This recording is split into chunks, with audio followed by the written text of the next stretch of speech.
আমার হাতের ব্রেড আর কলা। এখন এটা হচ্ছে আমার সকালের টিফিন। ছোটগুলোকে ব্রেডগুলো দিয়ে ডিম টোস্ট বানিয়ে দেবো। এখানে বসিয়ে দিয়েছি কড়াইতে দিয়ে দেবো তেল।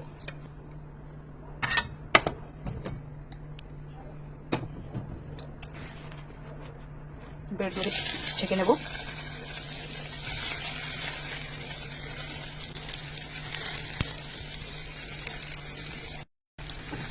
ডিম টোস্ট বানাবো বলে ডিম দিয়ে দেবো। ডিমটার মধ্যে লবণ আর পেঁয়াজ দিয়ে দিয়েছি।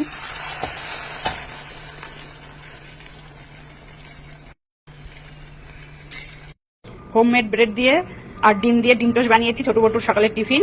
এই যে বাবাই দেখ, খেয়ে দেখ।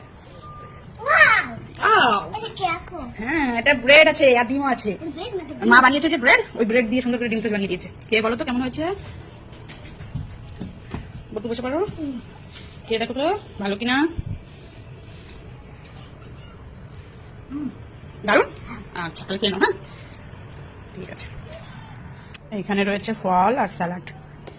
এখানে আছে পটলের ছোকা, আলুর ছোকা, ধনেপাতা, রসুন, কাঁচা লঙ্কা, কালো জিরে দিয়ে একটা ভাজা ভাজা করবো, তারপর পেস্ট বানাবো। এটা একটা বাটা হবে। আর হয়েছে ভেন্ডি আলু ভাজা হয়েছে। আর এখানে আছে গরম গরম ভাত। পটলের ছোকা বাটা হয়ে গেছে, এটা ভেবে টেস্টি হয় খেতে। আর হয়েছে এখানে লতি শস্য বাটা দিয়ে লতি